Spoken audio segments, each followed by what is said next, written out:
Hello and welcome back to another episode of the Sporting Fan Podcast.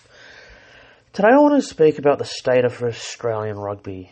I know I spoke about this a few months back when Dave Rennie got sacked, and I just want to give a quick update on it. To be honest, if anyone was honest with themselves, they have to ask the question, has anything really changed from the sacking of Dave Rennie to Eddie, and replacing with Eddie Jones? See, my opinion is that the Wallabies, A, have gone backwards, and B, I just don't think that they're going to really... I don't think it's moved Australian rugby forward, to be honest.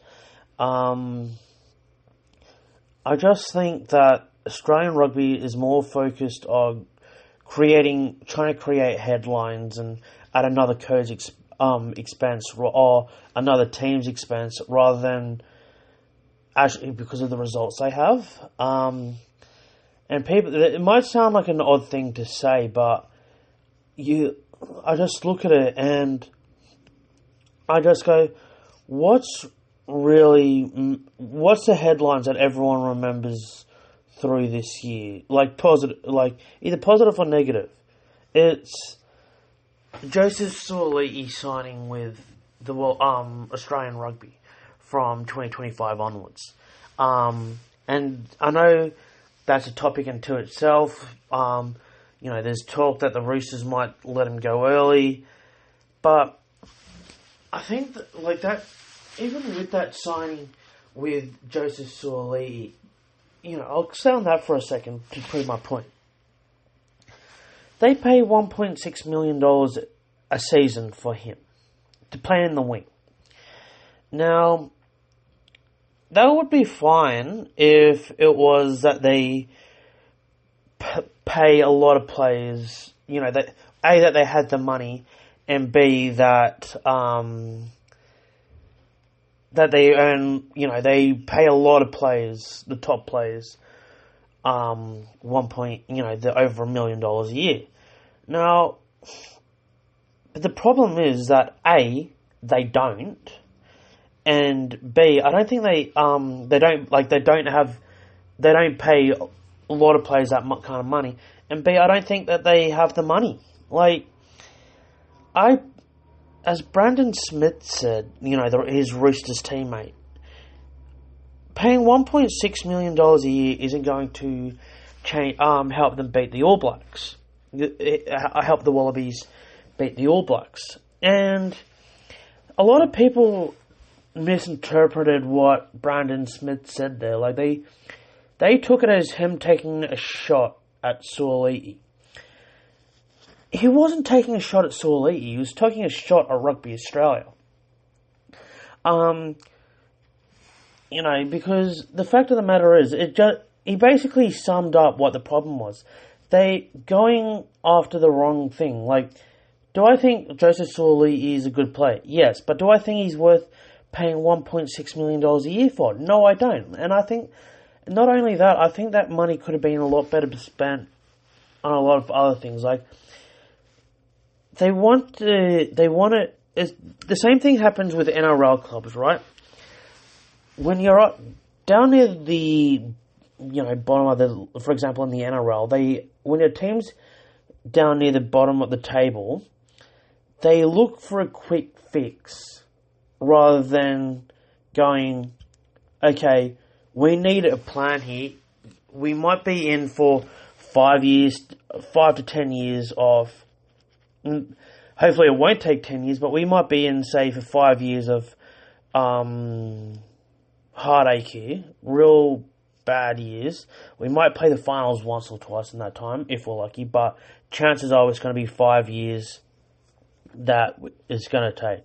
But in that time, we're going to spend money to invest in our juniors, say. They go, let's invest in let's develop a pathway system that we can get top quality talent and move it to, and then bring them through, and then they go, okay, and then they feel the fruits of that.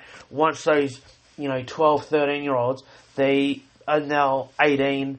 They're just going through maybe like reserve grade, and by the time they're 20, they are ready for the NRL, and they move up and they end up being top quality players. That's what Penrith did. And, people take a shot at Gus Gould for this. They say, he had a 5-year plan, and he was there he said within 5 years they're going to win a premiership. He was there for 9 years. They never won a premiership when he was there. They only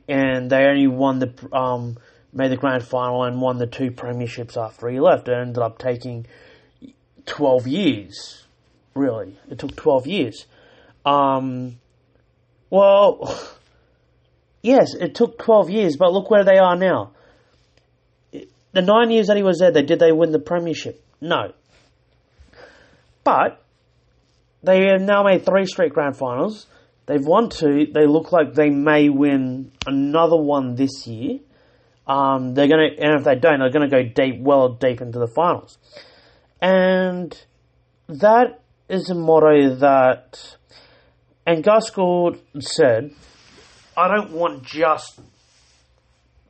He goes, I realise just in our Penrith area, we're not going to get everyone. We're not going to get all our players. We need to go to other areas. So where did he go? He went to Dubbo. He went to a lot of other regional areas and try to pick up the best players from those towns. And he realised, because if he doesn't do it, eventually these towns are going to go to AFL. So he realised, let's put a junior development program in there. And that's where Penrith are getting players now. And that's where they are today. That's how they got to where they are today. They realised they built from within, and then they go, okay, whatever we don't have, we'll go and buy from elsewhere. They went and bought, Kikau was from, I know he's at the Bulldogs now, but they got Kikau from Fiji when he was there. Then they had, they bought James Maloney in to kind of mentor Nathan Cleary for the first couple of years that he was there. And then when Nathan Cleary first came into the NRL. And so Gus Gould was smart enough. He goes, we can't just have good juniors. We need to have some old hardheads that have been around the block for a bit. James Tarmo was another one. Like, we need a couple of those old hardheads that have, been there and done that. Like James Tarmo had won a premiership with North Queensland. James Maloney won a premiership with the Roosters as well as Cronulla. He'd also, made a grand final with the Warriors. So he had always been successful, right? And played Origin and all that. So he brought those guys in. That's the same with Tamo. He played for Australia and played Origin as well. And he brought these blokes in, and then you realise Penrith, and that's how it built with Penrith, right?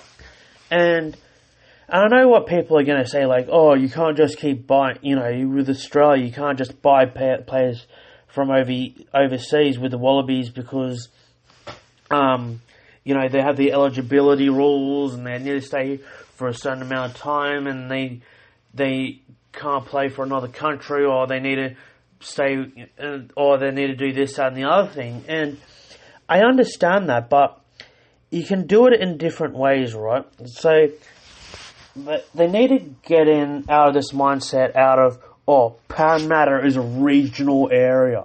Like, for fuck's sake, like, excuse my language, but it's the heart of Sydney. Like, there's 2 million people that live, I think it's 2 million people that live west of Parramatta. 2 million people! Like, for friggin' hell, like, if you think bloody, and that's just in Sydney alone, and then they need to get into those areas, like, they need to go out to Penrith, they need to go out to Liverpool, they need to go out to these Western areas and then also go, like, use the Penrith example, go to the regional areas, put developmental pathways in there, and then eventually bring them into Sydney. And then, yes, you might not be able to bring those international players to play for Australia, but and it's not going to help them at the international level. But they might not be able to play at the international level, but they can help in other ways. Like, they can bring in and use if you bring in an international player, they can use their experience at the state level, their domestic level, and bring those players up. Like, for example, if they brought in someone like a Pablo Matera, say, for example, when he went to the Crusaders last year, as much as obviously he learnt a lot from the Crusaders, but he also brought some of his experience and helped bring up young players there, and use his experience for a positive way there.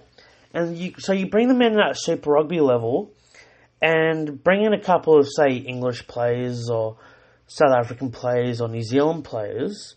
And as much as I highly doubt that the New Zealand players would play here, unless it's at the end of their career, but like, they just bring these guys in, and the younger blokes will learn from them. So there is quite a jump between Super Rugby level and international level, and there's also a big jump between school. There's like a massive jump between schoolboy rugby to grade rugby, and then grade rugby to grade rugby to Super Rugby, and this is where I think Rugby Australia really dropped the ball. They had the NRC, but they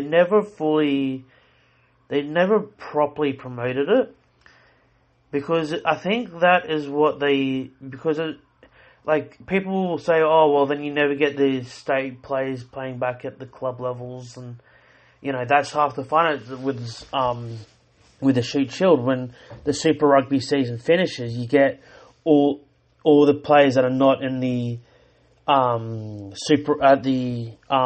international team, you get them back in the Shoot Shield, and you get to see all these players playing at local grounds. But Rugby Australia need to realise that they need to have something. There's quite a gap between Shoot Shield and Super Rugby, or, you know, the Queensland equivalent of the Shoot Shield. There's quite a big jump there, because, like, there are a lot of guys that are, they're quality first graders, right? But they're guys that don't have the ability. Like, there's quite a lot of blokes that either don't have the ability to go. They don't, like, they're very good first graders, but they don't have that quality to go to the next level at Super Rugby. Or alternatively, they do, but because they've already got careers and that, like, a lot of them are, you know, tradesmen or what have you, they don't particularly want to. They're happy to play at the Shoot Shield level. They don't want to go to that next level. Whereas if they had that, where they had the NRC, like, a lot of those guys would want to go to that next level, right? They would, you know, want to play. They might want to play Australian Sevens. They might want to play Super Rugby. They have ambitions to play that little bit higher than what they are currently, and I think that's what they need. And it would have been a pretty good in between. Like, you know, it works in New Zealand. New Zealand has a very good NPC competition. You know, with, you know, for example, Auckland, they have Hawke's Bay and all that. And it works very well, because you got a lot of the Super Rugby players that come back and they push those younger kids to that. They push that kind of quality schoolboy attitude out of them. They get that mindset, you're not a schoolboy anymore. you're now an adult and you're playing with adults. They get them into that frame of mind where they help them get them to from where they are to where they need to be. And that's where, and it keeps the skill level up, right? It keeps them training hard, and it just gets, and I think eventually they will just get to a level where that will help Australian rugby, and it also, I think it will help Australian rugby maintain a lot of the young juniors that are going to rugby league. Like, if they have that kind of, because if they go to a grade system, they get lost in the system, right? And they just get lost. And whereas, like, if I had, say, yes, rugby league teams are able to offer more money, and they usually come through at a younger age in rugby league than they do in rugby union, for the most part. Not always.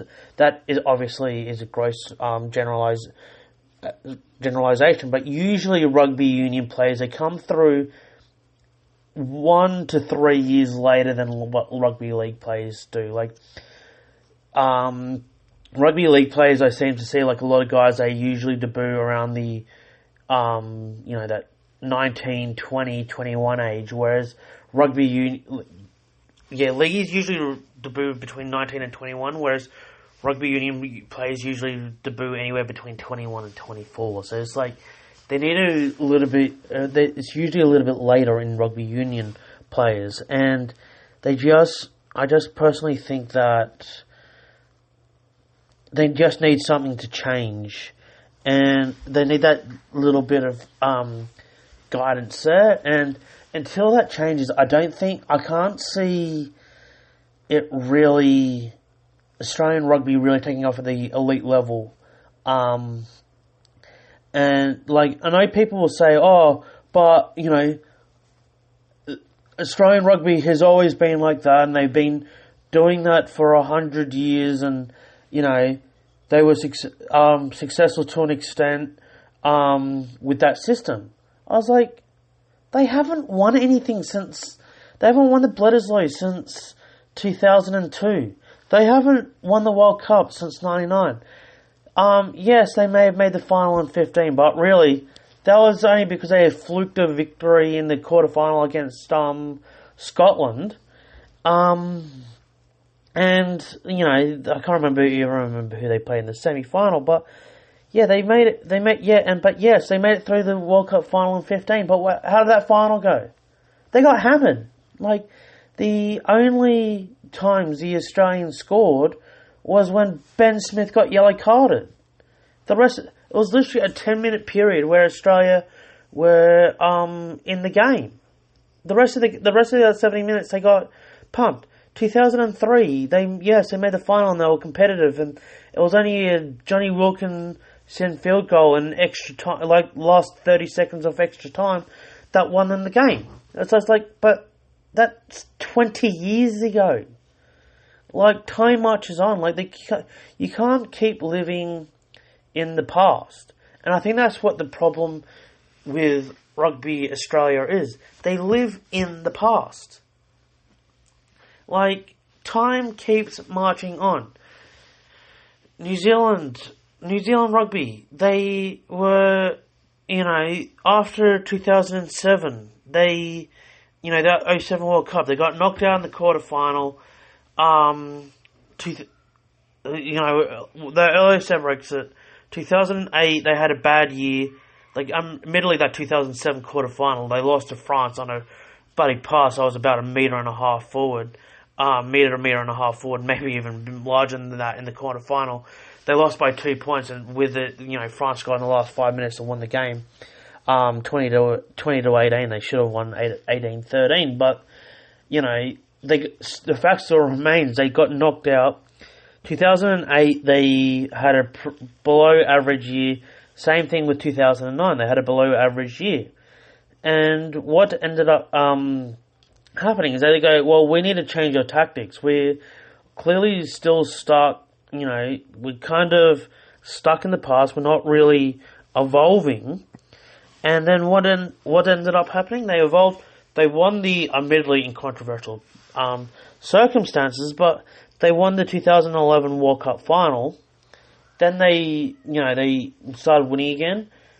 After that, they then went on to win in 2015, and then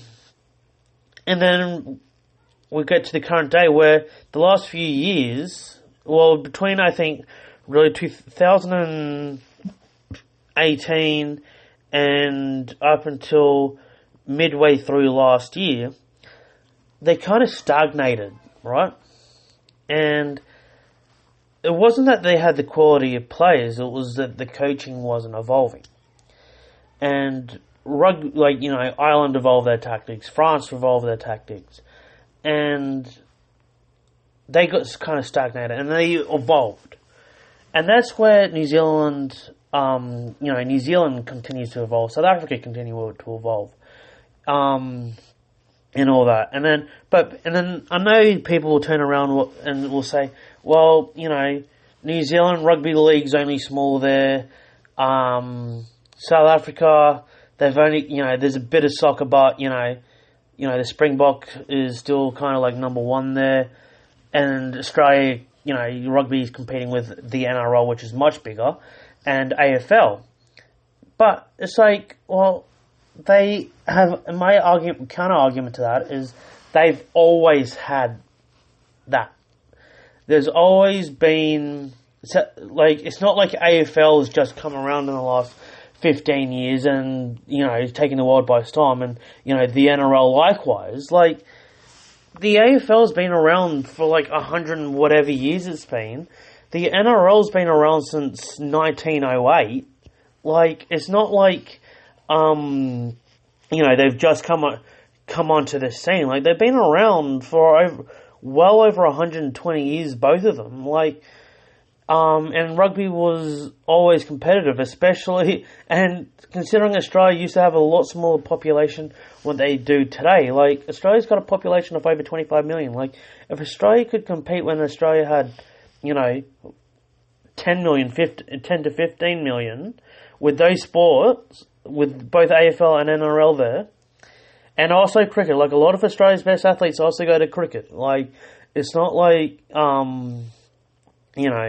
it's just rugby league and AFL that they're competing against. It's also AFL. We've got a lot of great swimmers. We've got there's a lot of other sports that Australians play, and it's just because Rugby Australia hasn't evolved. They are stuck in the past where they have the shoot shot. And don't get me wrong, I love club rugby. I'm involved with Waverley Rugby, which is a subbies team, not a shoot shield. And yes, I can understand the argument that it will weaken the grade systems if you start having that kind of if you have bring back the NRC. And which unfortunately it will, but I think those clubs will still survive. I think it's more clubs. People want to watch the teams rather than individuals, and I think even when teams are struggling, a lot of people still go and watch the teams because they're still getting a lot of players playing there. So I don't think that it will decimate numbers. I just think that it will just evolve, and I think that's where club rugby. This is where rugby needs to change in Australia. They need to change at the lowest level. They need to get the juniors involved, more juniors involved. They need to get them to games because, quite frankly, I still remember, and people go, "Oh, back in my day," kind of thing. But we're only talking about 10 years ago, so it's not like we're talking, and time gone by. It's only 10 years ago. They were worried that the crowds were under 27,000. They were dipping below 27,000 or whatever it was, below 30,000. And that's not even that long ago. Like, you think about it, that's not that long ago. 10 years.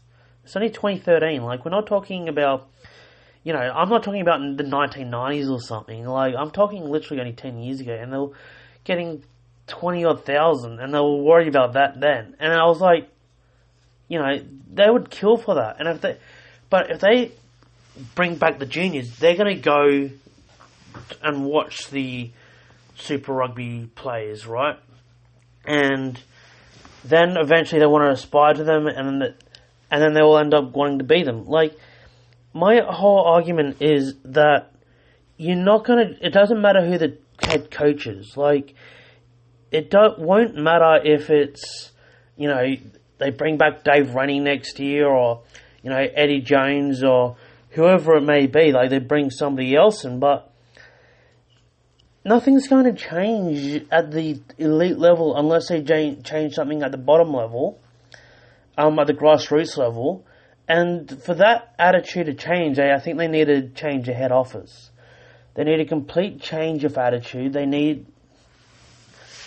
just need to realise, because I think the biggest problem is they don't know what the market is.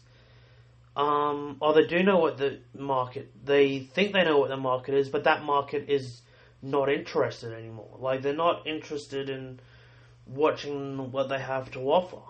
Because, and people will say, once you've lost them forever. Well, I don't necessarily agree with that line of thinking, because again, going back to what I was saying earlier with Penrith,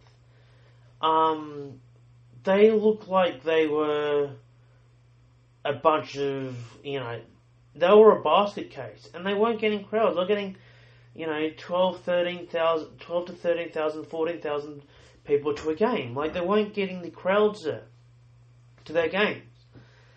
And then Gaskell turned things around, and yes, it took a long time. Obviously, it took a long time for it to happen. But look at the crowds now. They're getting over 20,000 people to every game.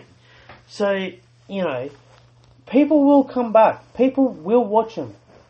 But people won't watch them if they keep doing the same mistakes, keep doing the same old BS that they're doing at the moment. Because all that's going to happen is that people don't. See, the thing is, people don't want to watch losers. And you need to give people kids a reason to play, right? You'll get the juniors, if you value them. People will stay if they think they're valued. But they won't if they don't think that if they don't think they're valued, they won't stay.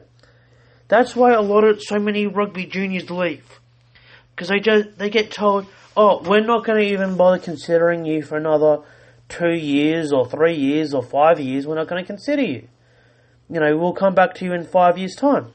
And it's just like, well, stuff that. I'll go to rugby league.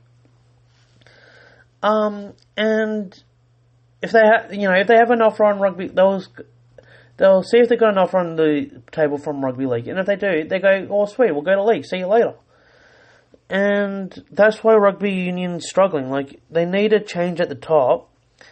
And once they get that attitude right, it's going to take some time, but they need someone that understands the game, but also understands the corporate side of it. Someone like a Gus Gould that can come in, and as much as I know Gus wasn't the CEO there at Penrith, but they need really a head of football, and they need a head of they need the CEO, but they need a CEO that understands the game. Like, they need someone that kind of comes in, does all the corporate side, but understands what they need at all levels. But they need something like the chief of rugby below it, saying, okay, we're going to put this system in for 8 to 12-year-olds. We want, and this is how we're going to get it. And if they do that, they'll get the kids and, see, this is what AFL has done. Like, if you said 10 to 15 years ago that AFL would be growing in Sydney, in, regional up on the mid-north coast, in, central New South Wales, people would have literally laughed in your face. They would have said, "What drugs are you taking?" They would have said, "You're an idiot." But time marches on. 10 years later, look where they are now. Where are a lot of the best AFL players coming from? Well, I won't say a lot, but they're getting some good quality players that would have been rugby league and rugby union players 10 years ago playing AFL. And the rugby league is slowly but surely losing those players to AFL. That's where because rugby league has neglected those areas, and this is where rugby union can see a market. Yeah, and people go, "Oh, but they're small country towns of 30 to 40,000 people. You may only get one or two kids that are any good." Well, it's one or two kids that you're going to freaking get that the AFL and NRL's not going to get. You want those kind of blokes. Like, you want the one or two that are going to be the next level.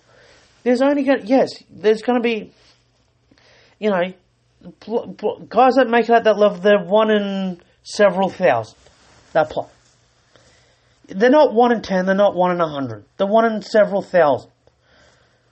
But you want those 1 in several thousand playing for you. You don't want those 1 in several thousand playing NRL. You don't want those 1 in several thousand playing in the AFL. You don't want them to go to another code. You want them playing your code. And until they get out of this thinking, people will come to us. People, we're at Rugby Australia. We're an international game. People will come. No, they won't. People won't go to you. You got to go to them. It's been like that since day dot with humanity. No matter what it is, people, if when the people have alternatives, they'll go to whatever they see. They will go to the most convenient thing. If they see there's an AFL club there, and there's no rugby league or rugby union, what are they going to go? They're going to go to AFL. If they see a rugby union club and there's no AFL or rugby league club, you're going to play rugby union. So be that one. They need to be a lot more ambitious than what they are. And if they do that, they'll start getting those kids. And that's when they'll start seeing it at the international Super Rugby and international level. And that's where they will start being competitive. Until they do that, they'll never be competitive. They'll beat, the New Zealand sides every now and then, the Super Rugby level. But they might beat New Zealand every here and there, every now and then. But they're not going to win the Bledisloe, and they're not going to win Super Rugby. They're not going to win another Super Rugby title until they change their attitude. Until that, it's just, they're going to keep going backwards. They're going to keep losing supporters, and less people are going to go to games. So that's just my take on it. That's where I stand. I think that's what's going to happen. As always, I'm interested to hear what you think, and see if you think I'm being too harsh on them, and or if you agree with me, or if you think you partially agree, partly disagree. I'm always open to talk. So until next time, thank you for listening.